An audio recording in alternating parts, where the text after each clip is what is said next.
주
Salo fatu sa moa e se le matango fio upore na pese sa fa pe ona taina tu foi o Yehova o auru tatou tua ia o io le afi ma ai ia o le tua malosi o io le papa o le tatou o le tanga ia o io foi o le tatou malua papa o le tatou malua nei o io le tatou wa fahola o io foi na foi le awala ia ma le so tanga o tatou ma le lenga mai o tatou mautofi ile manu malo Yesu ke riso e se le matango fie o nei foi aso ina lofa malanga leo le tua te melo tu soifua ia ma lo nei yola ile nei foi aso il tatou fainga malanga vi ile tua pe afai o nawe e mai mo mai o lo ia te oile malo si ma le ola mai le li fa fita ile tua mea uma fai mana va tu le vi inga ia te ia fai le fa to e a fia foi pe o le a e saudi foi te e te mafuta mai lungo le tatou sauninga lotu ia wana e to o tatou sauninga nei fa avanoa nei tu la ia fa piona e fa longolongo e foi le upo le tua ia ma tatou fa malosi mi foi lana fiongo pa ia via leo se vai malui ile a foi lo savalinga fa langa na me se foi o lo savalinga ia fa malosia amen e inisio vai nga matongo fie ai misi la foi I la tau o loo whaapeona maua I mai o le tino, amen, o le aso sale nei. O le aso sa mo I tātou ia le mai tino loo mana o mia le whaamalolonga. O le asa tātou wa ai le fina ngalo o le ato. So, today I want you to listen and expect for le tiro tangata expect for le pure tangata lea tiro for tangata pipili le sai au tafo le for whaapolonga le no tu Ioane ma Peteru tu si ngaluenga. For mai na isi mai so for mai lai no fa ya tu Peteru o le auro ma le a rio lo ya ile se me ya maua a le mea ya te maua ma te avatu tu so tangata le sa no foi lalu o lana expect e le mea lai au mai for me o le auro ma le a rio e le ya Peteru ma ai o le mea lai for me na au mai o la langa expect for me na ona fa ya tu lava in the name of Jesus stand up ona fa tu ai le sua fo Yesu tu inunga tu roi nunga. Amen. O le tangata whaatua tuala e expect. Po le a lava le mai ni toi pe a whionga ke lunga le wheelchair po le a foile a whaiatu ro le atua ia te o ke kuilunga. Stand up by faith. Amen. Ela tatu e vatu in your scripture. But anyways, o le amatanga na no sina lo kama kau a vatu sina whaavahe foile le man. Faith comes by hearing. Tato wo mo tato te whaalongo ina ia tupu lo tato whaatuatua. Tele nisho I lato. E iai niso I lato. Sa whaapeona message mai. A olai whaile tato wa oa onga I le whaatuatua. Ma le tato wa oa onga I le whaamalolonga. Na maloloa iai stangata. Amen, praise God. Some people for my fight for the talo, my for the talo, they receive their healing. Amen. Via le tua. Amen. Hallelujah. Ai tatu tele yo isio vaenga o tatu taulanga nisio I latou fai taulanga mai fo I le tatu ministry nei via le tua te fia fai sina upu e whaamahalosia o tele te talo I lau taulanga le nei aso le whaamanuia le tua ia te oi ma Lau sauninga I pea I nice I e fia foi. Australia na ua toi toi poloka nisi foi o vahenga I think ia fai pea lau taulanga e awaranga ruenga le atua ia mese foi ia I la tōlo la waina tala lei ai lua ko ni to le e iwa foi upo ono foi mai o la ule nei e fai atu o le ua iti ana sai to e lulu e iti foi ana e sele mai o le ua tele ana e lulu e tele foi ana e sele mai ia ta ito atasi ma fo wa e pe ona fili I lona loto ele o se fili nga lo ma fo foi lele you know it's ole me fai mai lo loto ole me fili mai e afo ole me malia e lo loto for me la ia au maletinga au foi mare whaatau ana wina au e alofa le atua I le ua foa I male loto malie o le qualification na o lau foa I pe a fai e malie I ai lo loto e mawhai fo I le atua ona whaafaulai a te outou o mea halofa uma o lo o whaalavaina I yaso uma o mea uma I a te outou I mea uma lava ina ia faulai a te outou o ngā luenga lelei uma pei ona tūsia ua e fa'asalalauina ua ia fa'asalalauina ana mea ua ia avatu i e matitiva e tumau lana amiotonu e fa'avavau.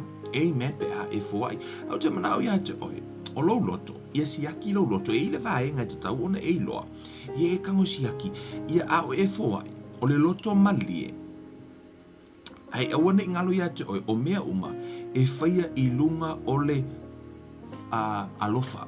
Amen. I tono mta upure sfuma tono le momoko ini to foi mai le tala polo a fai fo yo te tufa ina o mea uma e fanga ina ai e matitiva a fai fo yo te tu ina atula utino ina ia susumu ina ai le ai so ua lofa e le ai lava so na o ngā ia tau. Amen. E se le tā ua o le alofa a fai te fai taulanga fai le ngatola malio lo roto but from the place of love. Not only by faith, but love. Right? E te fōhai mai i le whaatua ma le alofa whamaila ia, e le uma le alofa, ai peni perifetanga e whaalea o ngā ina ia, peni ngangana e mawai ia, po le poto e whaalea o ngā ina lea, o mea uma e te whaia i le alofa. Mana ia le whaaperitania whamai le whaaperitania, my love never fails. A whaia te fōhai ma le alofa, e le wheo lau fōhai, e mautinoa e fua. Yeah, lana le te whai mai le alofa, i lo alofa i le atua, o lau fōhai, e te leo fōhai le tangata. Weni whamai o mea umai tau te whaia, i au tau whaia, pesia i le tau te whaia i le atua. So le attitude lana oi, awane e whai mai, ia uma kupe awe le loko. No, fōhai le lotu. Ai ia e fōhai tu sa i lo loto, o lai te ave i le atua. Amen. Au kiro ka ngaka wai e mai mau wai tu se fa le tino i le whaingo lau taulanga pe a e vai le tangata ai a whai o lai te fōhai o lai ave i le atua. Amen. O lai te wha le anganga o lai wha le anganga la lau taulanga sea from your heart o lai te ave mai le alofa lai te ave i le atua e te le ova ai le ka ngaka lai ave iai o lai te ave i le atua. Amen. E te le o fōhai la i le ekalesia o lai te fōhai i le atua. Amen. Foi mai la i on foi upu muri on tu sile foi mai a o le nei o tu mau le fa tu ma le fa moi ma le alofa o na me e tolu a o le sili o na me o le alofa lea e le fa pe o le au ngare fa moi ma le fa tu foi mai sili le alofa o le alofa tu mau o lai fa tu sa i le alofa i le context o le tusi. Amen. E tā ua la le alofa i le whaingo lau tauranga. Amen. I lau roto fa tua ma le alofa. Whai u logo lofa i le atua. A ve e ki le o lofa i le atua. A wane whaia. Yeah. A wane whaia wai mai maulau kupe. A whai fo e te leo fōhai. A wane complain. Nanga fo ona te leo fōhai. A whai ona te fōhai. Whai ma le alofa. Amen. Praise God. Let's pray. Heavenly Father, ta mata talo i la ua fio, au sa auni lo no e whai taulanga, wha manuia i ate i la tau, wha manuia i e kalesia, o ele uma o lu i ai lau whanau tama, awane i tauna ono fōhai, ai le ise fua, tama, i o lātou lu i e kalesia, ma tu tonu o lau ngā ruenga, whaatala lele hina, tama, ia lu a ia fua, tama, ona ia e whaatau nuu i lau upu tama, wha manuia i ate i lātou umalava, ua whaapeo na lu i tu tonu o lau ngā ruenga, ia po ai, fia foi, ia po i lātou fo whawhanga i e mātistiva, o i lātou fo o lu o lātou taimi, o lo whaapeo na ngā lu i tu tonu e kalesia vi, ia la ua fio, o lea lava le tūlanga o lātou whaatino ina, tama ia vi ia lava le sua fo o Yesu fa manuia fo ia te na tau le auso to fa fine manisi fo o fai pa anga mai ile ngaru enga nei tama ia mala to fo ai fo ita ma fa manuia ia te na tau fa fo i pelo vi inga tama o oi a lo o tu fa a to ia te na tau mea o mai mat divine e tu sa mo la to wola fo ai fa manuia o tama o no sua fo o Yesu wo le mavala au tu mai nei. Amen. Hallelujah. Hallelujah. Amen. Sinau vahenga o tātou taulanga. Guys, ole na amata sa utala noa i le aso tofi. But I think I have in my heart this morning, e toisa so olo tala noa le mataha upu lea o le whamalolonga. O nei tatau o na, to tele niso i tātou matala Yesu wa tele le selisele, le afo le saito i selisele. Hai le se au whainga luenga. E ao la o na, au te talo ile tu au ina tu se au whainga ruenga. O to o tere tangata fia, ma tua o whatua, o man wha malolo Yesu mai, no lofi me tangata. Ai ngā onga ia, o le mafu angana na whaile tala Yesu, o kere se serenga, o ko kere ka ngaka I fia wha malolo, angana ko kasi de Yesu, tangoro Yesu wha, no avel wha tonunga ile to os fulman lua, e ho, o fole to os fulman lua, ele lava, o la lava kere se serenga, ai le ia se o whainga ruenga o wha malolo, koe kango Yesu koe wha au, ule se fiku se furu koe ho, amen, en tatu tan noi la stofi, no foi la ia, ai le lava, le fula na I o na alu Yesu for my le la tato wanga I tonu tato mta upuna. But I really want to fai mo se fa vai. Ai o tele I alu e faule tato fa vai me lungo na fiong pa I ale toa. E nisi o vaenga o te mana o fa manino mua ai tato tele I alu loa tato prokalame amene. O le vaenga lo te mana o fa manino mua. Ona I le tanto nungo nisi. Whaapea, se ilonga, whaia to e wha malolo, for mai, langa ilo ia no for mai ilo tangata uma ele gifts of healing, e mafua man foi ule, mta upos fuma lua, mo moko nito, foi upos fuma lua, mta upos tot se fulu, I think or foi upulea, wa tele ina se I me tangata foi upos fulu, o wha tole foi upule tot se fulu, for mai, wa tofu uma ea ma mea alofa e wha malolo I mai, e tautala uma lava ea I ngangana ese. E wha matala uma ea. O te tono whai upule I whesiri lea wha mai, ua tofu uma ea ma mea alofa e wha malolo ai mai. E pei wa au mai le whesiri lea. Le mea lea, this is the dangers o le mea lea o le theology. Po o le mea lea o le theolo vo I le lea. Ona e le work lo se mea, ta ngofi lo au mai le whai upu whaapea wha mai, le angolo e le o ia kākou le mea alofa. Ele o ia te oifo se mea alofa o le whai evangalia. But that doesn't stop you from what? From telling someone else about Christ. You are evangelist. Ele whaapea o ia o le mea alofa ala lave ma whai o evangelist. O le tele I o vahenga. Wa au mai whai upu ia ta itasi wera ka se I mai. Ia mau mai rola ia whau se awa o ngā ona wa wheo le te talo se tangata. So, o itu ai ngā whai upu ia, e pei wa tāo fio fia I tangata mai lea, me le fina ngalo o lea tua. Amen. Mana tua whaatala Yesu na whai lau sofu mai I o tō wō, whainu uma lava ma soo, hao I lato I mea uma. Amen. Fa me fo tala tu spa ia e muli fo I nei fa I longa ya te I lato o ai lava. Ya te I lato o e tali tonu. Amen. E la tato o I fo I upuna nono winga. E awane au mai fo I upetasi. Ona ave e wa au mai fo I upulea. Ona ave e sea o mai la ia o le mana o le atua o lai ta atia I to tonu o lea. O isi fo I upu umaru tu spa ia. Le te leo tatou wata le na vari la sotofi. Ai tangolo le si fiolo e umar foi upulea. Wa faa lea o ngā hino mai. Ai e umai out of context. Faa lea o ngā hino mai le mana o le atua. Laenga lue inisi o fionga iana. O le si foi upu e tele no faa longo I tangata.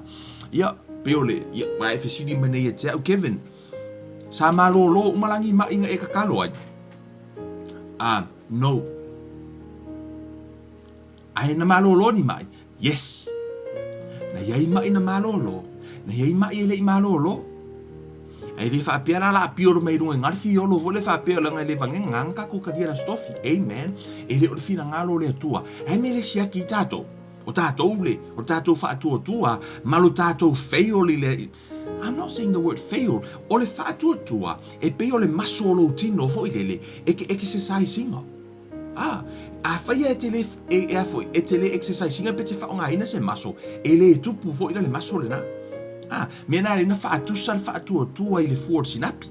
Asea, ona fo I e ele teime e tupu ai. Fumaina I e tupu le whaatua I le tau longo. Whaafena tupu lau whaatua I le whaamalolonga. Pe a whaite leo whaalongolongo I a fionga le tu e whaatau whaamalolonga. Ole aso lan nei. Le la tato o tato tatano ai. Amen. Ole le malolo se maiatea. That doesn't mean that's a will of God. La tātou maua fo I tono tu spa I la stofi, amen. Pea whaina a wheteri whanongolongo ai, pai postani ngai lalo for kak Facebook. I le mua ko ni tos formal tasi, whai upo mua.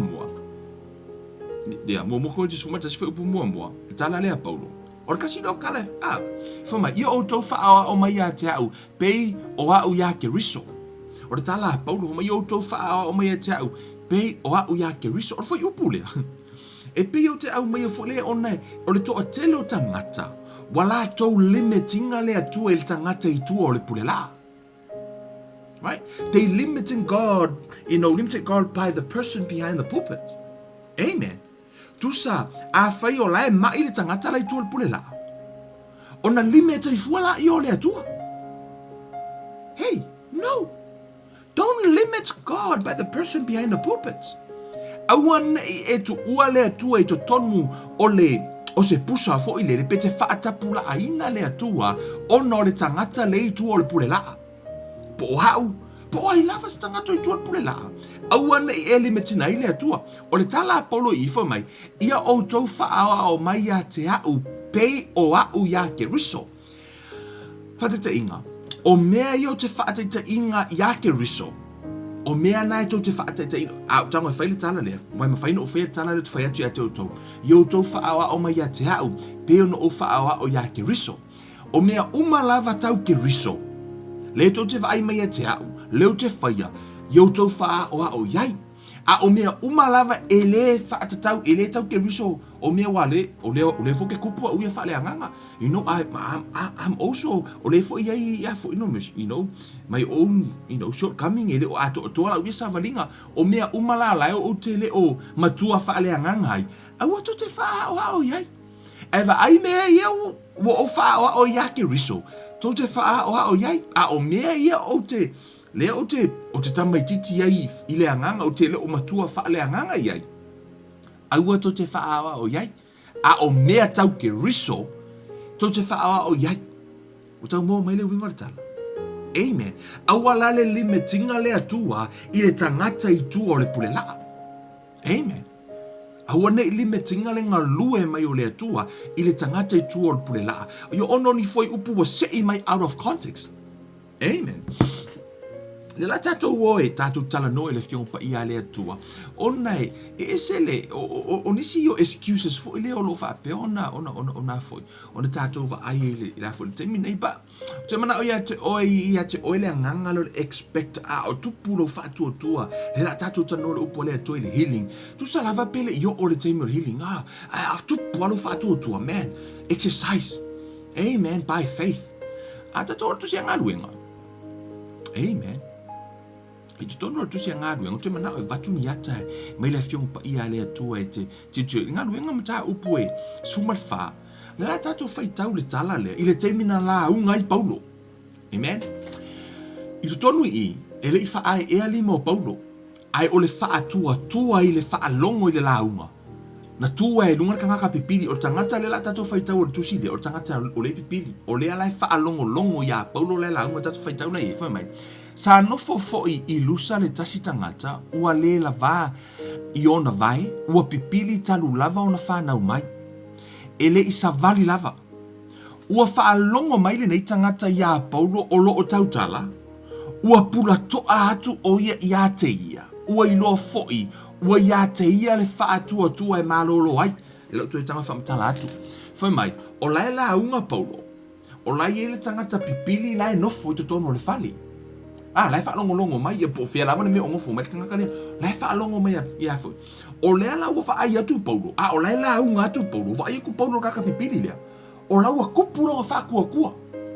E tate I loa fo I lele, I le teimi lau wata la unga atu le, I le ala fo, I le afo, ia Yesu mlo na wha tua. O lau a tupu wha ai kupura koa, mai kangaka la hoki fia ku mai lunga. Aisea, lau a tupu wha tua. Wha mai la ia, wha mai, ua whaalongo mai le nei tangata ia Paulo, o lo o tautala, ua pula toa atu o ia te ia, ua I loa foi, ua ia te ia le wha tua, e malolo ai. Tu sa o tala no atu Paulo, wha ia kua Paulo, o lau a maua kangaka le wha tua, e ma whai e ona malolo. Lau a tupu lo na wha tua, wha mai lo tala Paulo mai, ua whai atu ma le leo tele, ina tu sa o ia o vai ilunga, ona oso le o ia masavati. Amen. Lana tu a polo, a o la unga ku polo vai ku polo la uma ku ku por fa ku ka ka ku polo. Kula ilunga. Kula ilunga maka. For me wa ma losio na vai. Amen. Why? Faith comes by hearing. This is faith. This is great faith. Amen. Ile tangata fo lele afio o ile te falongo. How e falongo longo fo le tatu a o ngai lefti o pa ia le tua. La te falongo le upo le tua. You receive. Ole you know, ole give me what for. You know a pure of faith. Man, stand up. Tu lunga lo fa tua. That's faith. Amen. You act by faith. Amen. O lawa e tu pio ile mele tano dus pa ia. E o mele taimi nei. Ele suia Yesu. Amen. Ele suia Yesu. For me no tanto spaia. O fai atu. For me au ai kwa Paulo la unga kwa Paulo. Wa mauti no ana tala no Paulo fa malo longa fuana tu por fa tu to malo le. Ele fa lo longa. Ele fa malo longa. Wala foi mai. For mai wai lo foi wai ate ia le fa tua e malo loi la vai ko Paulo ka malo pipiri le o la mau America malo le ko nga fa ku le like you know la wai lo ak fo nga le you can tell la ma ku I ready ka malo fa ku ma Paulo ku ro ke nga ala pipiri ai fa ya tu Paulo e tu ilunga leo ke le ko por skulunga no by faith. For me lo tala tu spaya ona ina tu sa o yo vai lunga ona oso le o ia masavali ele ila ku Paulo koso lunga o le tamalo ala valea o ia lenga na fa longoloa ku wanga ye lunga by faith in Jesus name. Amen. For me la ia o ilo fo ia le moto tangata le me o fa ia Paulo ona ala langa le ilinga ngana ya Lukaonia ua whaapeane, ua fio ifo atua ia te i tātou, ua peini tangata. Ia o vaenga nei lalo lai tala noa ia, ka ngaka ia malatou, ina ua vaai le mea lena whai e Paulo a. Peo le o i leo tumu whai e ta o tia te oe. Whea lava le mea nei te nofo ai totonu lou maota, mo lou whali. Aua ne e lime tinga le atua. Amen. O nei totonu le atua ina. But faith comes by hearing. Amen. Faithful tato te talo fa malo longa. Say expect le tua ngalue. Receive your healing. Amen. Famali tu spa yo le tua o Yesu. Ele sui ka ko kusinga te e te mo tono e perus fumaton. E perus fumaton wala no foi upo e vanu. Ele foi mai. O Yesu ke riso ele liu lava ia o ana nafi ma le aso e o fo'i le whaavavau. Amen. For mai, Jesus Christ is the same yesterday, today, and forever. Amen. Na whaamalolo mai i whenga kuai, whaamalolo mai i le teimi na i le laulangi, e o mea le teimi nei.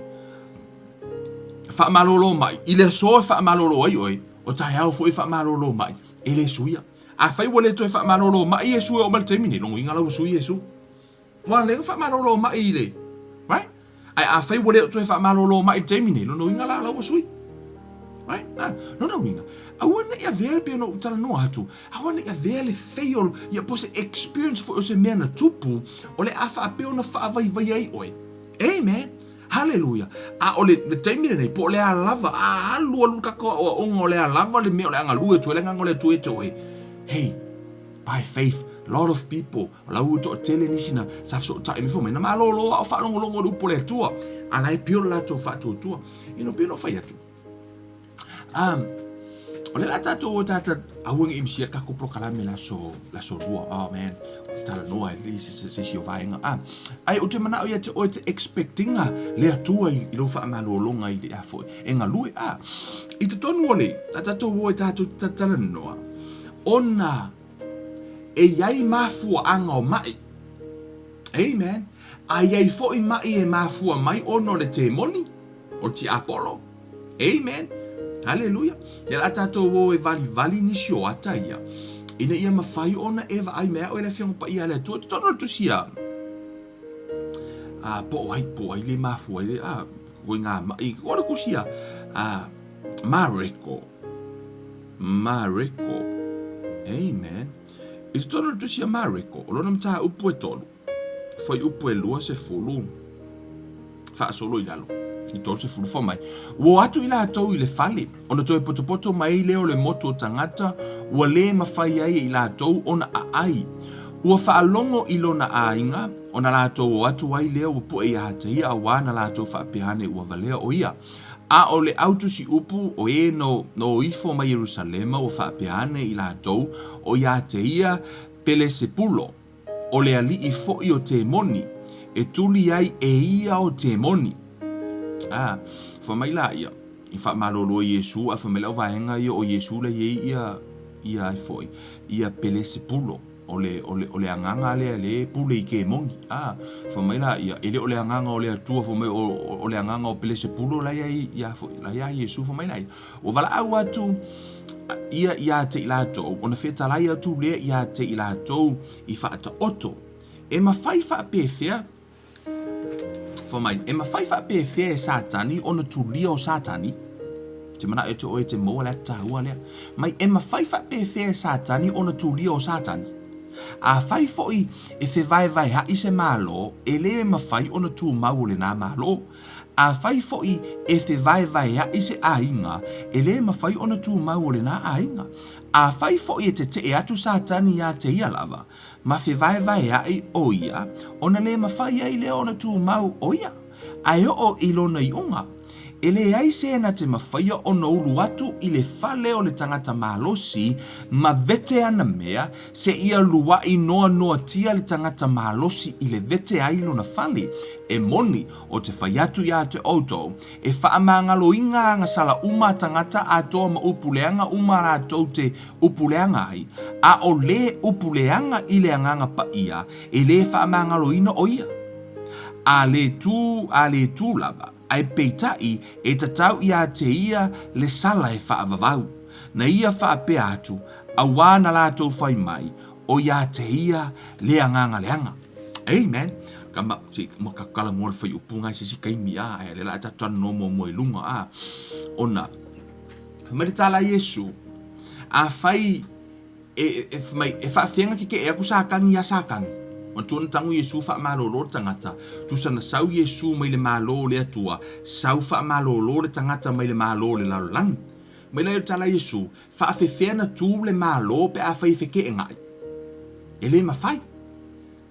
Ore to o tele o nisi whamai o mai e au mai le atua.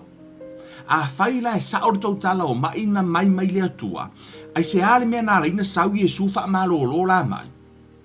O lono winga wa te e la Yesu le fina ngalo o lona tama. Lono winga e le tu la le malo Yesu pe a whaina te e Yesu le malo o lona tama. Right?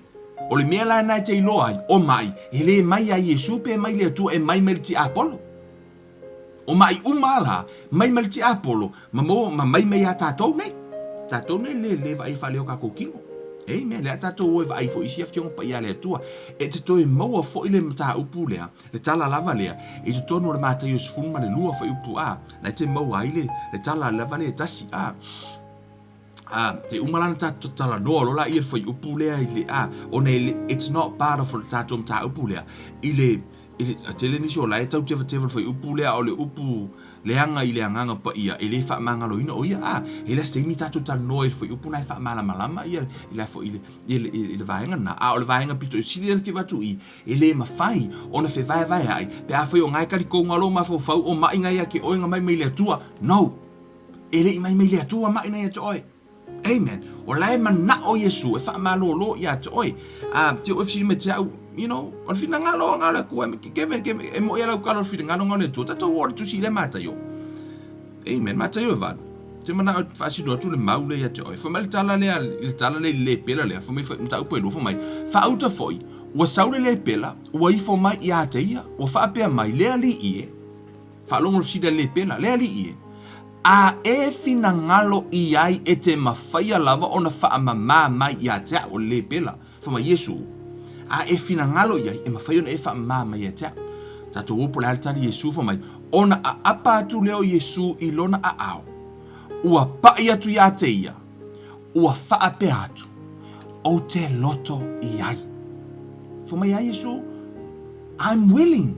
O te loto I ai. O te loto ina ia e malolo, le pela. O te loto ina ia malolo o e mai le kanesa. O te loto ina ia malolo o e mai le tuma. O te loto ina ia malolo o e mai lunga lui o tiana. O te loto ina ia malolo o vai. O le alava le mai ngai atu oi.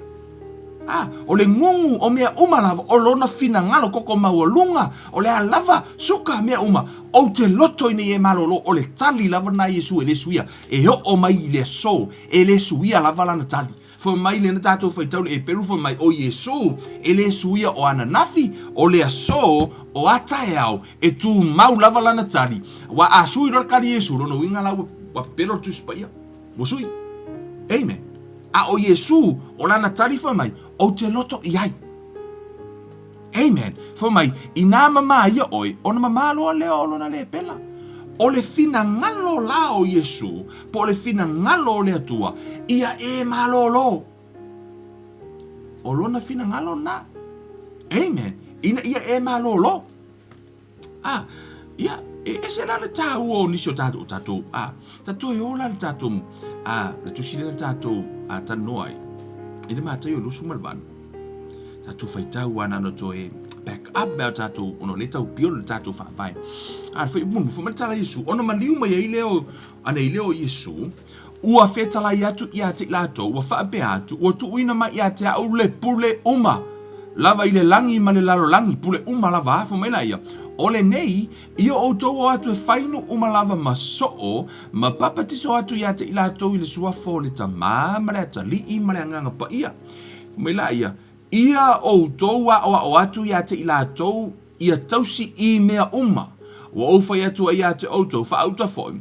O te ia te auto ia so uma lava. E o lava I le ngata anga o le larolangi. Amene. Fa mai o mea uma. Na tātou ia le tātou o onga le stofi.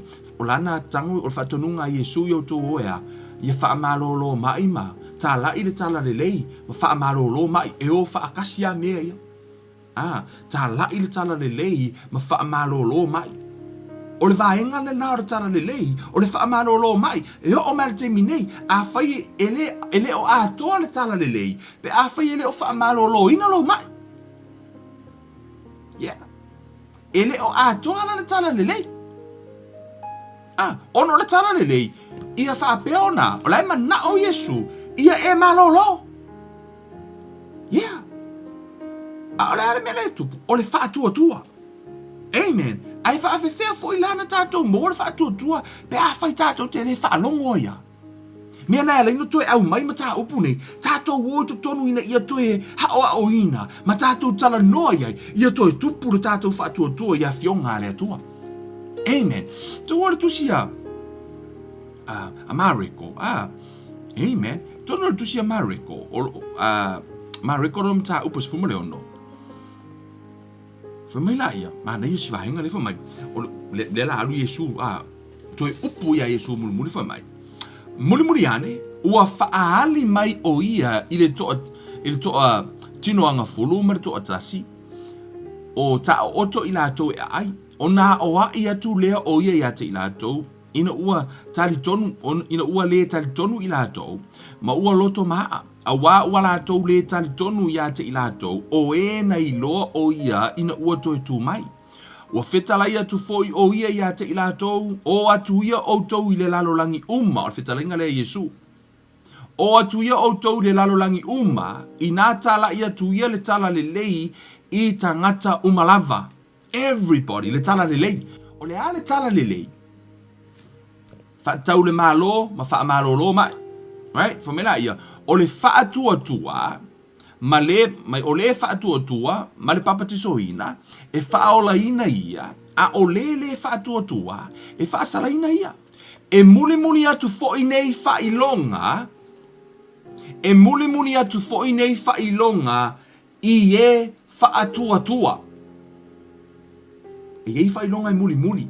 E oto vai o tu I le vaenga lea. E o mo meo whailonga, e muli. Amen. O le, ne lau tanga whaile, ne lau watua whaateta inga. O le tele o tangata na malolo, ia, ma umal mato a inga ino mao, ele ma o stasio ngā ruenga. Whaile ma, sa vani fo le o runga la wala e, wha malolo tangata. E ila le fafinga nga sau e. Fo ino le mea. E sau e wha no ule pātua e le mawhainga kū nunga fafine lai ki ngā longa pātua. Ia, wala au tu lon mato a inga ia i sau. Fo ile le sa te talo la mato a inga na ile tama le fafine le o se finga o lai mai fo mai tanga si fino lai a lai to. Ai te iwa wala au te mai tai le lon tina fo mai mam. O le ile fo palangi ia o le ista mai tai le o le talo mo fa malolonga fo mai o ki ngā lo pātua. Ia American finga ia la so finga fa ngo mo pātua fo ile ia. O le mela na tupu. Ina watu le fafine le fa no pātua. I think within 5 minutes. Na fa e ele mo mato ainga. Ai malo lo le finga. O so le finga fo wa ka ile finga we kunga. E pe e se sile. I will live for me will live on a tinga le pātua for years. How tinga all fa no. E for me e pe se sile. Tinga le tono tinoa. La malo lo. O ina le te fa ya tuai. O le teno tangata ka kakalo ko ngol farsa.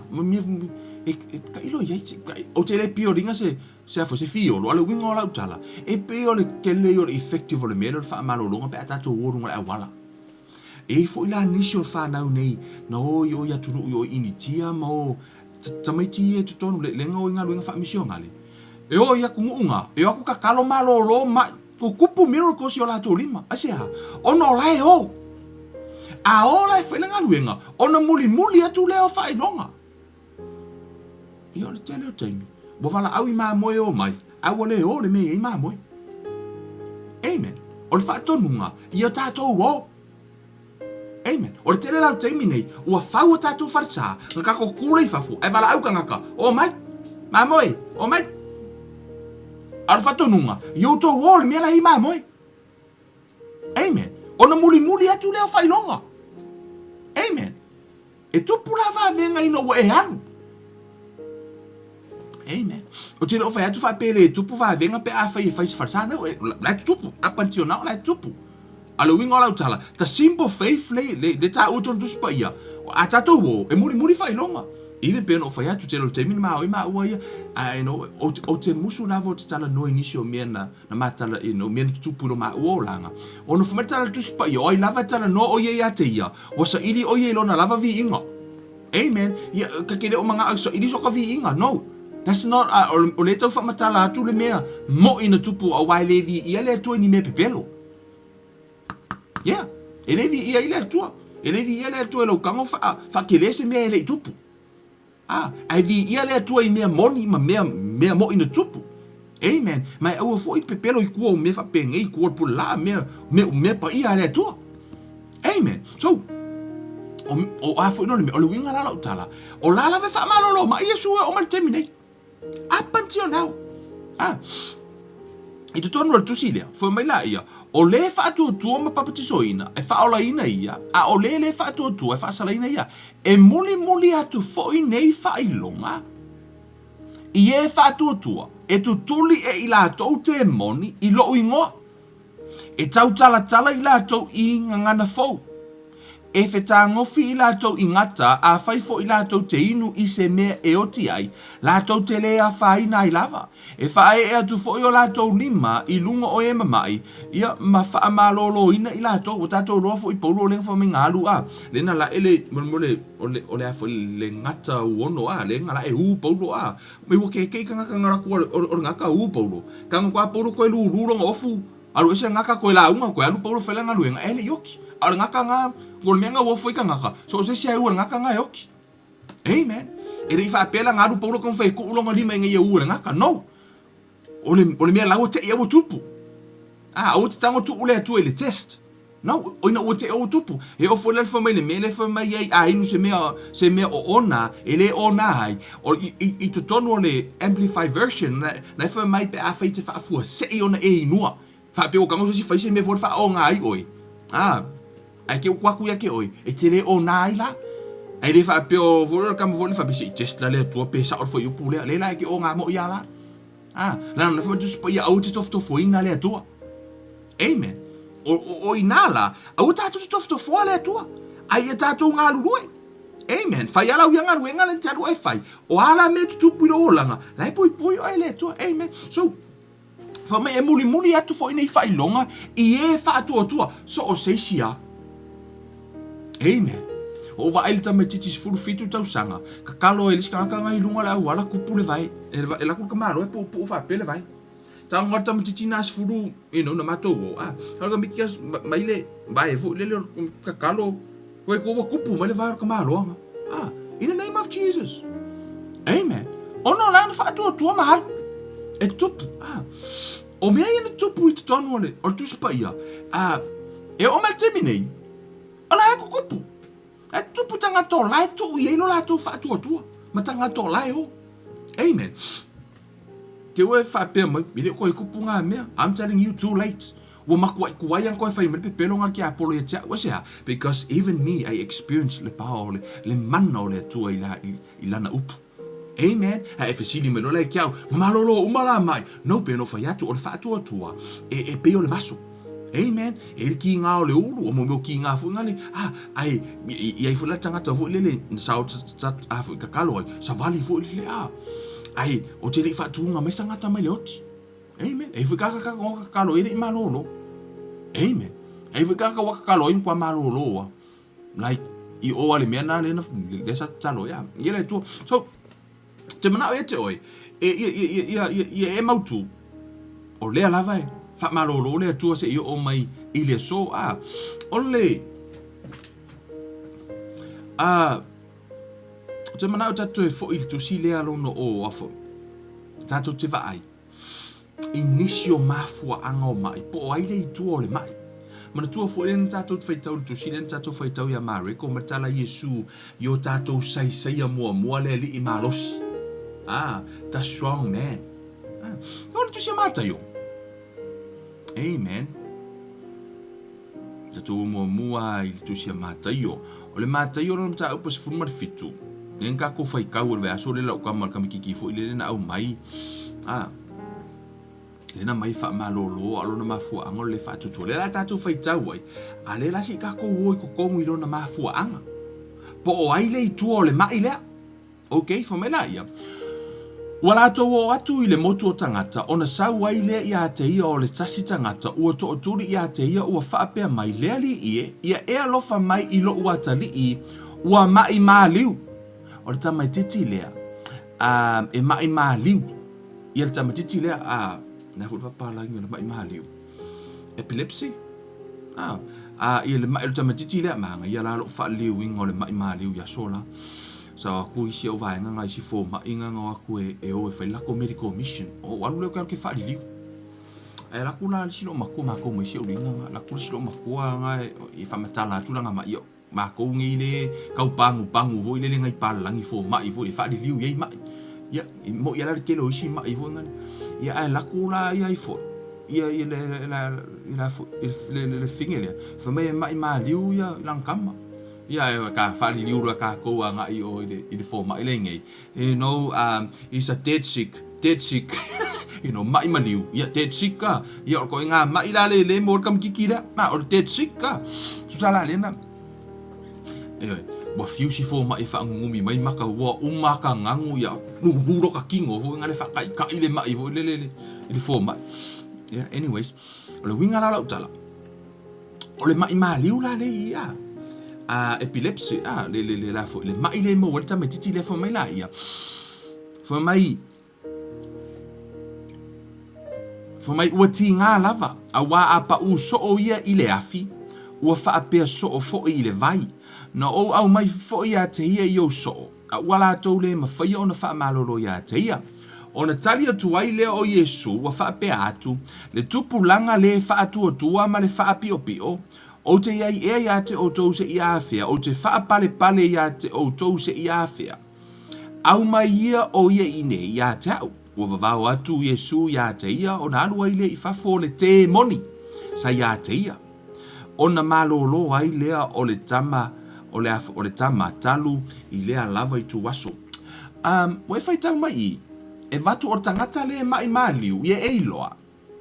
O le telo te ime vaku le fale mai, olai ele ngol fo mai ole wa lava ngi fa mai o ka o mai ale fo mena tango Yesu kurir ke mongi ile mai le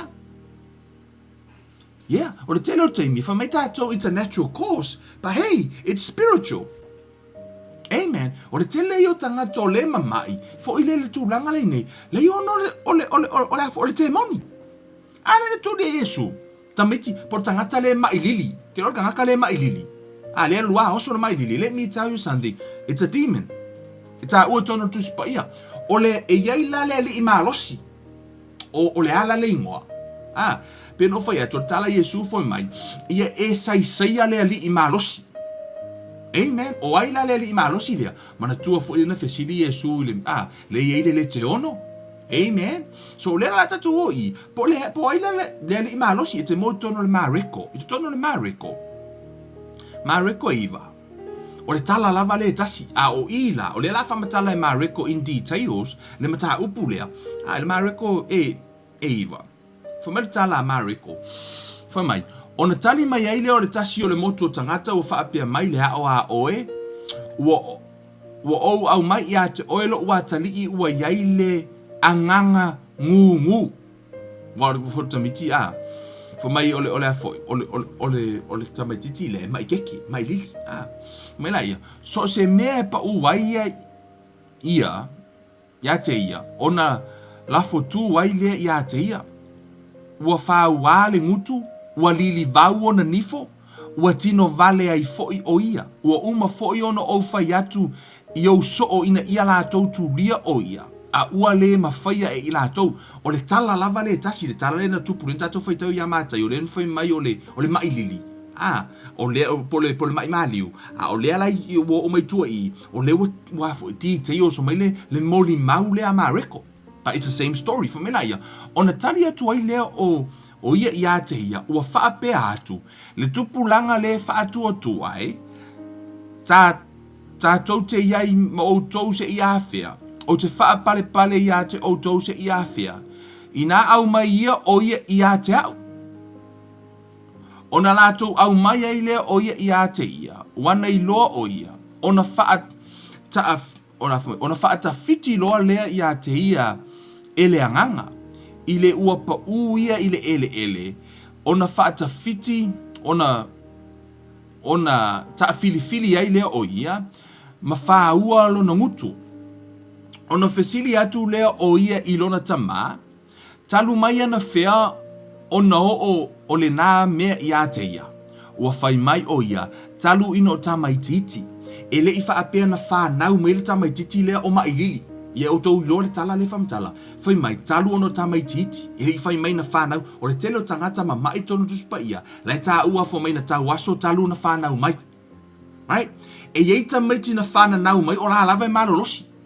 Ai ke i aua mau o le mai lili. Ke i aua molu ere ke mongi lea. E ilo na mafuanga. Le la tato whai tau pe iai. Whai mai la ia. Whai mai le tala ai whanafsire Yesu. O ana whea lenga. Lenga maka inga mai lili wha perka mai kiki. Whai mai la ia, ua whai mai o ia talu ino o tamai titi. Whai mai la ia, ua lafo so o foi o ia te ia le afi, a toa ma le vai. Ina ia whano ai o ia. Ai peitai, ai se mea e te mawhaia, ia e alofa mai ia te i mātou, ma ia e fesosoani mai ia te i mātou.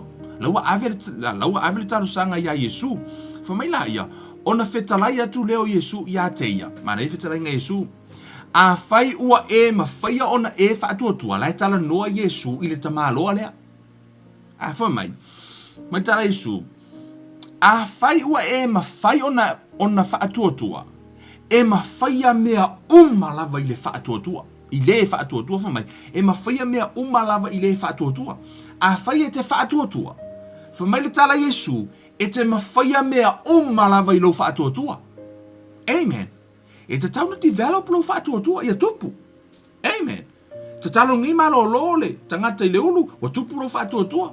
Amen. Ka kalo ngaka malo lolo nga vai, wa makanga kupu lo whaatuatua. Laua mawhaina malo lole vai, o laua tupu lo whaatuatua. Se ia anga, na e wha malo lo ina nisi mai sunga tua. O te leo whai atu o ina, you know, that's a principle to spaya. Tupu whaatuatua, you exercise. Amen. Mana tatu spaya. Ona whetalai atua i leo Yesu ia te ia a whaiua e ma whaia ona whaatuatua e ma whaia mea i le whaatuatua.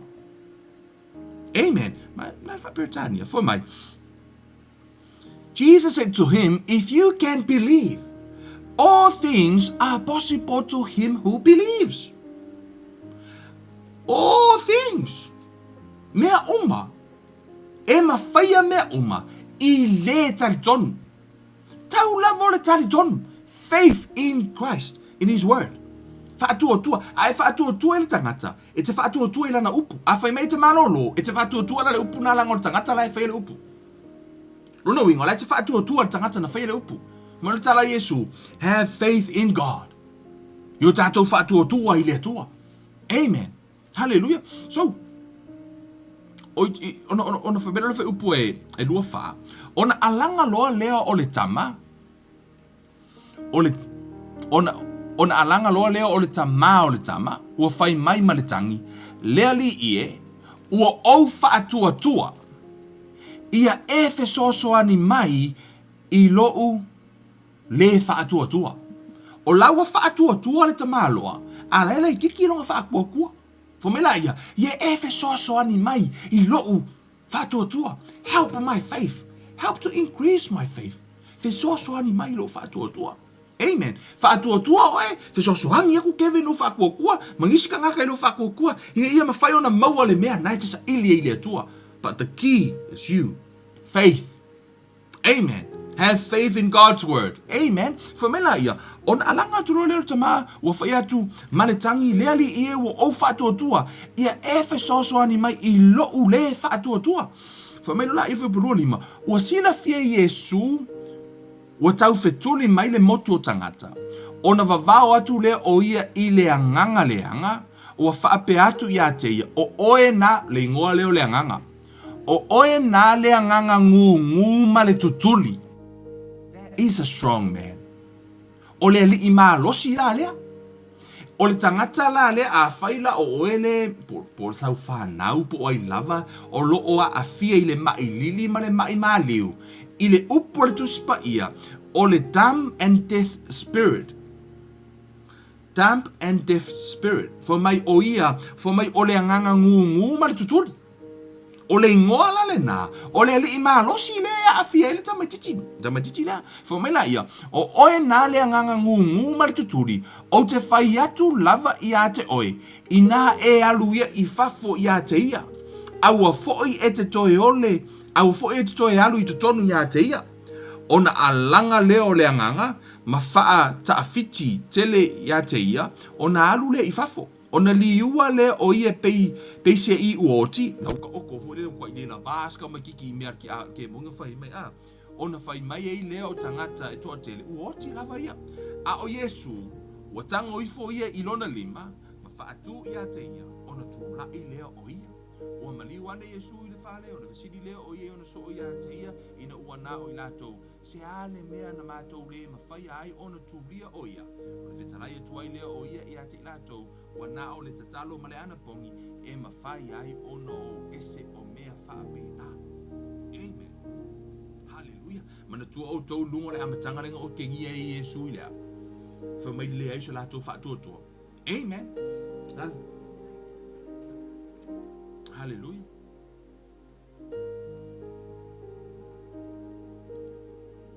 Do you guys hear me? Hallelujah. Testing 1, 2. Amen. Hallelujah. So, nala wa afo. O tova ai mai o le death and damp spirit le afo. Le anganga lea. Ia po o le anganga le itu tonu o le epilepsy. Po tangata le mai liu pe mai tete. O family o tonu tu spa ia. Wa o ki kalkongu kuspa ia. Foi mertala tu spa ia. O le anganga na lai nei. Wa o fa longo foi. To atele o tangata sa i tonu le Middle East. Na anu tangata no ia Derek Prince. Sto ina lo maliu sto ina lea. Na lu inga na lu e failana i lana crusade. To atele o la o Musalemi no ai. O tangata mai liu la na tuli le tamaloa le death and damp spirit to atele o tangata na toe matalatala fa longo ma tangata na malolo ma le mai liu. El testimony foi matala anga foi o le au na le atua Derek Prince sto ina o matua sto ina e lo maliu I think few years ago na maliu sto ina le matau tio me na fai le atua pa ono to spai fo mai e sai mo le li malosi po o ai le tu o le tato vai tu o le mai lea o le anganga le mafua ai. Na mafua mai ono le mai. Amen. Tutono le luka. Yo tolu o anganga le anga le mafua ina mai tangata. I tono luka no mta upo se fulu tolu. Foi upo se fulu, foi mai. Sa o ile tasi su nako ile sa pati fa auto foi. Sa ile fa fine o ya te ia le anganga. E vai ai ona tausanga o se fulu ma le valu. Se fulu ma le valu kausanga. O fa no ulo matua le fa mai. O fa no lava ia ele ma fai lava ona tu sa o ilunga. Ua sila fia o ia Yesu, ona wala au atu lea o ia te ia, ua whaape atu, funai, ua tatala ina lo vai. Lo whasa o loto Yesu. Ua whaae atu e ia ona ao ia te ia, ona whaasa o lo aina lea o ia, ua vivi atu foi o ia ile atua. Ona tautala mai ei lea o le pule o le sunako, ua ita ina ua whaamalolo Yesu le sapati, ua whaiane i le moto tangata. E ono ia aso e tatau ona ngaruru e ai. O aso ia, tau te o mai ai ia whaamalolo ina, ai aua lava i le sapati. Ua tali atu le ali ia te ia ua whaape atu, o oe nā le pepelo. E le ua taitasi ea o tou i le sapati matatala i lana povi. Po lana asini i le fale povi. Matai e whaainu. Markala Jesus o ko ngai pepelo. Oe ngai ko ke o kakala ko asini ko povi ma i le aso sapaki. Awala ke pepelo. Famela ia. O le fafine nei, o le a fafine o apera amo, ua noa tia e satani. Famela, ua noa tia e satani. O le ua tātou iloa, na mafua o na whaano le fafine, o lae no tia e satani o Yesu le whaere tala. Whamai whaauta, o tausanga ia o se fulu ma le valu, e le tatau ea o na tatala ina, o le nei noanga ia te ia, i le aso sapati. O le ua whaasa o loto Yesu, o le ua tātou iloa, na ala o na whaano le fafine lea, o satani, o le ti Apollo, e le o se fina ngalo o le atua. Amen. E o fo ila tam titi le mai lili. E le o fina ngalo le atua ala na fa malo lo Yesu. O no fina ngalo le atua ia malo lo masa o loto. O le fina ngalo fo o Yesu ia malo lo le fa fina le. Amen. O lo na fina ngalo ngai o mar ke mingai. Amen. Hallelujah. So it tono le tu se Yohane. Tato atu mai le sikusile e tato va ai. Amen. I tono Ioane mua a Ioane iwa rona mata upu tasi tau tolu. Amen. Te lo le tangata le no fa matala ina le amatanga le na family tala Paulo ina uva ai tu Paulo wa ye le fa atu e tu la ai. Family tala tu spa ia na pipili mai le amatanga. Ina ua fa nau mai. Ar ko fai kaul kusine na au le no fai tau tu sia angaluenga. Fai mai na pipili me tangata na mai le manava na fa nau mai pipili. Fa pe na fo le tangata le fo mai o maliu e o ia o sila fia le tangata o ta waso talu ina fa nau mai. Wa vai le ka o me markeminga ka waso mai ai. Ka waso mai a ka lunga fa ngau mai. Fa pe nga fo pipili le no amata no fa tu na vai tu polo lo fa ko fa lo polo ku lo lunga. Tu sala o ina. Guys, is the net on? Yeah. Tu sala o foi. O ina o la tu sala tangata na tangata lea. O la sa fa pe ona fa ali ile manna o le tu mai la ia. Ona fasili mai le o no so o ya te ia o fa pe mai rapi. Po o ai e na nga sala. Po o ia nei po ona matua ina ua fa nau mai o ia o tawaso. Watali atu Yesu, falongo tali Yesu, po mai, ele ianga sala le nei tangata po o na matua. Ae peitai, ina ia faalia ai o ngā luenga le atua ia te ia. Amen. Ko kele la ngisi la au mai fo upu me o fia ngalo anga o le atua. O le na faa malo lo ia Yesu tangata le faa pupula. Ina ua pa ule urua i tangata. Amen. Le mafua anga ya lai ona fo melita la Yesu na faa nau mai na ia faalia le a. O tātou umalawa. O tātou umalei masesio atolo na tino. I'm telling you the truth. So ena umalawa. Ai kanga ko whakasi o lima. Whapea. E ke le lesi o lima, lesi o lima. E ofo ilo mata. E lesi maka ke le lesi maka. O lo talinga, o vaenga uma, e yele tu e tele. I to tonu ole, wa onga mal to tele, ina ua pa ule tangata, ele i toi mawhaina toi a toa le tangata, i lona a toanga e tatauna a toa, po o lona le lei a toa toa. O le mea fuila na wala i a o ina whanau mai nisi, whanau mai wale a toa le tino. Ono lea, it's all part of me, le fall of man, le mea na mafu ai, wana whaia le atua le tangata e a toa toa. Ai ino wanga sala tanga to mele tala tusu pa iyo. O ila to uma na whana nau mai. Na whana nau mai wha tuso a tamu. Hili to e whana nau mai wha tuso o lea tua. Wale o to e a toa la. Au o whana nau mai lea. Ile wha tusa le a toa o a tamu. O le mela nai ale lona whana nau mai le tangata ien. Ia peila le nena whamatala ina i Yesu. La lave manino le whamatala ina tusu pa ia. Foi mai ele o se anga sala tangata lea. Polo na matua. Ai ina ia whailoa aile. Le mana o lea tua. Le na wha malolo Yesu. O le ngaru e ngala ngā kako le ako akoa. Wha ako akoa rau le ako akoa. Amen. Pe a whaika ke o le wha kua lea. Amen. Amen. A whaina wha malolo Yesu. That's the will of God. Ia wha atoa. Le atoa. Mea fula na la toi polo. Wa ai koa polo la wala aku ulunga. Le tangata le na whanau mai le o atoa. Whailo i polo. Tūro i runga. Amen. O inala na foi mai ina ua tuilunga to atena na whamatala i lalo ifo foi mai walo lofi mai lo tangata siha o lawa whaalia le mana o le atua siha ele ma whai se ke mongi maski a porong whaakuilunga na o le atua na te whaia le mea lea wa whaalia i lo ina le mana o le atua. Amen. O lea la ta ua i tono tu spaia. Amen. E le wha pes ngalo o le atua ina ia aruka waso esi ngaka. See, now we know, o lana wha malolo Yesu, o le fina ngalo leo le atua, ia malolo uma. Amen. Mai lava i vaenga uma ngaruenga Yesu, le lava kako ke whai kaua kunga, it is His will. Ina ia wha apeo na tātou malolo. Amen. So, e ese la tāu o tātou mata upu. Ai misse lava lo wha atua tua.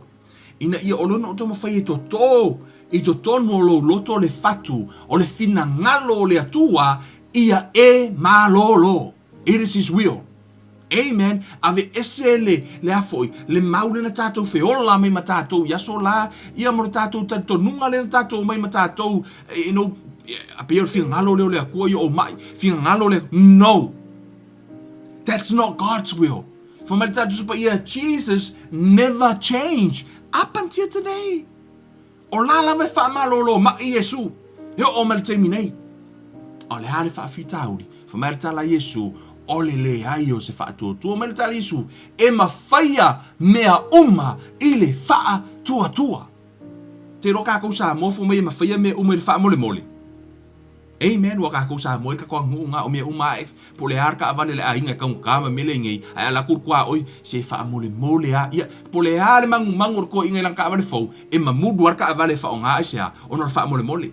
I le langi la. I le ai ele o le wha mole mole. E ma mulu mea uma i le wha tua tua. Amen. All things is possible by faith. Wha tua tua. I le atua. Malana upu. Amen. A whai o nei te nofo I po le halawa le mai nei mo oi. Amen. Why don't you have faith? Amen. Le no tala noa tu nei, now you know there's a will of God. Ia e malolo. Le lau whaia le tatalo le wha malolonga. Amen. Pero ngake nunga le wheelchair. Hey, stand up by faith. Amen. And I also see that in my own eyes. Amen. O mata tu fo ilele I nunga le nisi fa ona le tua le la unga le le upo le tua ta ko ka malo nga ko so mata ngata la lunga rio che aisa lo va ye tunga lo tupu fa tu le finge le va na fe wa ye le ya pa why because o la wa tupu le fa tu e ke wa ku lunga e ma fu ku lunga lo ko pu fa tu amen by faith in Jesus mele all things are possible to who believes. Amen. That's a requirement o lo fa tu Amen. Lela whaia te talo le whaatua tua. O whahe e atua o lima. For you, receive. Amen. Sia whaia o lima. Tu uro lima le mea ngai ki ngā. Ngai yoi, wha ngai yoi lolo lima le teimi le whaatua tua. Wa, lango le fina ngalo na o le atua. Let's pray. Heavenly Father, le tua le mātou tamā, te tatalo I lau fio I lo whaatua tua, tusa maua fionga, na e whetalai te whaatau nuu I lau upu tamā.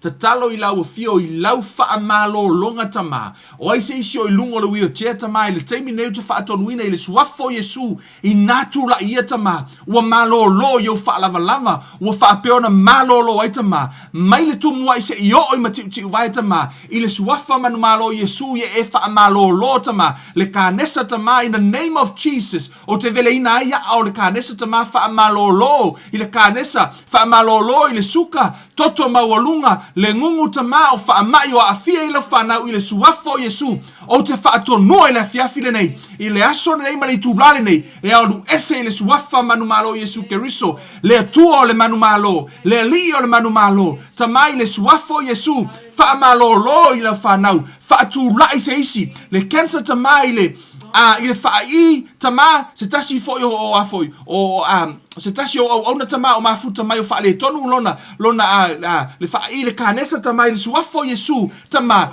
whaamalo lo to e whaafo I sia lona leo, whaamalo lo ia te ia, tamā, I le suafa manu malo Yesu, o se o ilunga rio tia tamā, whaatūlai le nei tūla tamā, I le suafa manu malo Yesu, tama, o lo fina ngalo, I o matou malo lo tama, ia malo lo lau whanau, ia mawhai ono latou whaatau nuu lo fina ngalo, se isi wale mawhai ona tautala tama, whape ona whaatau tala ina tama, I le suafo Yesu tama, au angelu tama, ia whape ona pui malavea I lau whanau, ma ioso whainga le ti Apollo I mai o le tino tama, wha malo lo ia te ilatou, o wha lava Yesu, uo matou malolo ai. O whaalava ua matou malolo ai. Ma matou te talia. Le totongi ma le whaamalolonga ua umona e saunia. I le suafa manu malo Yesu. Whaafetai tamā. Whaafetai lau upu. Matou te whaia ia mea uma I lo matou whaatuatua. Matou te talitonu. E te whaamaoni e whaatau nuu lau upu ona na e whetalai. Ua e whaasilisili lau upu na I lo suafa. Tama, le mātou te talitonu, e sili atu le tā ua o lau upu ia te oe, wa e stu ua lau upu e whaasili I mea uma, le tama, ia e whaatau nuu lau upu, tama, na e whetalai, e muli atu foi nei whailonga ia te ilato o e talitonu, o te talitonu tama, o le mea leo o tau talai, ona o te talitonu, e mawhai e le suafo Yesu, malona mana, ona whaatu lai leo a vai, whaamalo si o lato iwi, o tino uma, whaape ona whaamalo loi o lato mai uma, pe ona tupu I le tusi a ngā luenga tama, e mawhai ona toi whaatupu ina e la ua fio, a wae le suia oi, o ana nafi, o le aso, o atae au, e tu mau lava oi tama e whaamamau, Fatu lai lau whanau I le suafa manu malo Yesu. In Jesus' mighty name. In Jesus' mighty name. I le suafa manu malo Yesu Keriso. Tama, whaafetai lau whaamalolonga I lau whanau. Whaafetai le ngalua o lau mana. Tama, whaapeona e toi whaia se amatanga fau. Tama, a o whaapeona whae o lato lima I vaenga o tino wale ato otoa. Wha ato otoa ina e la ua fio. Ono o mea uma mātou te whaia I le whaatu otua. Molo mātou talitonu. O oio le atua, e te le talapelo, e te whaamaoni, e te whaatau nuu I lau upu tamā, na e whetalai, a le whaamaoni le tangata, e whaamaoni lava la ua fio tamā. Tamā, ta talo ia te oi, whaamanuia sio mātou nuu, whaamanuia sio mātou ainga, whaamanuia I lau whanau tamā, ia whaapeona e tauia lo latou whaatuatua, awane I uvale lo latou whaatuatua, tamā, ia awana I uvale pe o tangata o lai whaatuatua I mōmeo tupua ma mea mamate. Ia whaapeona e tauia lo latou whaatuatua. Ono o lo latou whaatuatua I lea tua, o lo o ola, o lo o soifua, e o mai I lea so. Whailoa lau whanau tamā, o lo o e soifua, ma o lo o e whaamalolo, ma I pea tamā.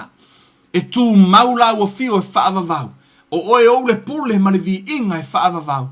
I le suafa manu malo Yesu Keriso, lo mātou ali mo lo mātou whaola, o mātou wole ma wala aua tuai nei. Amene ma amene. Hallelujah. Hallelujah. Via le tua tātou te whaafitaia, tātou te whaafoi le vi inga I le tua, I lona mana whaamalolo. Amen.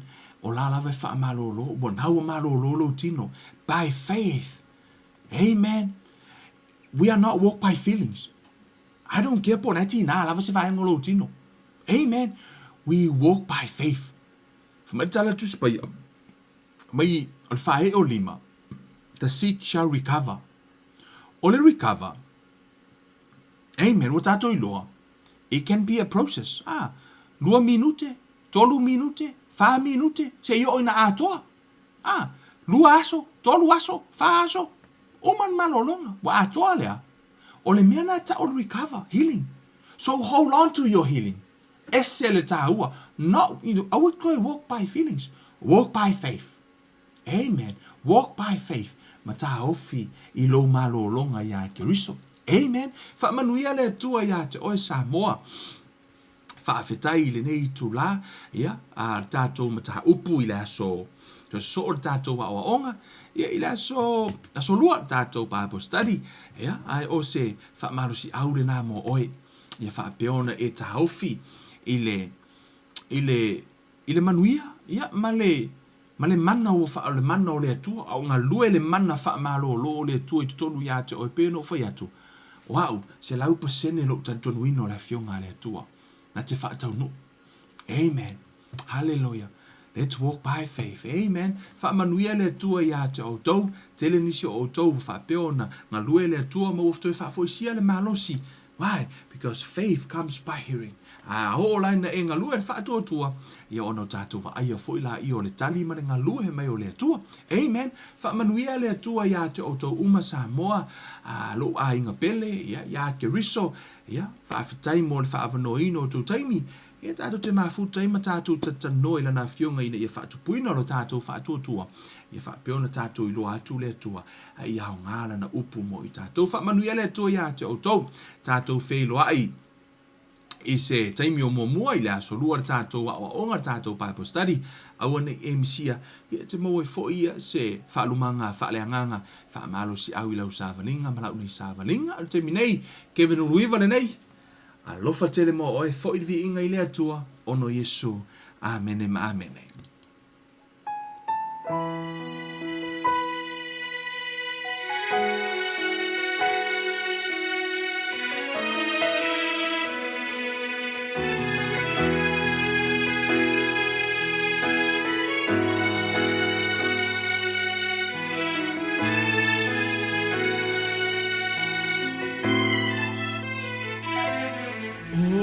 Se ua iloa no finanga lo leli o ai se ua pule faatasi ma oe na e foa I mai na e faia mea uma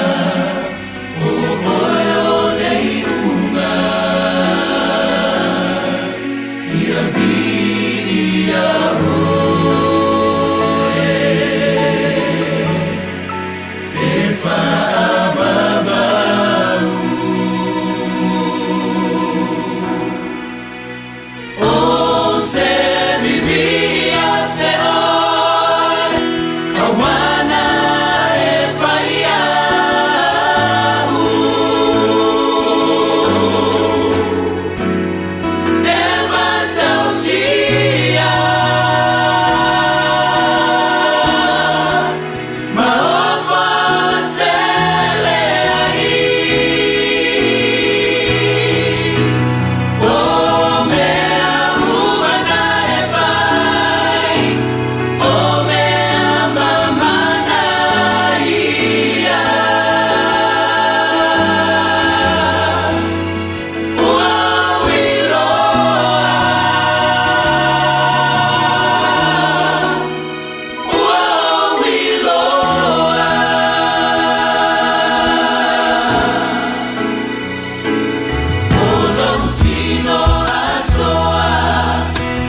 su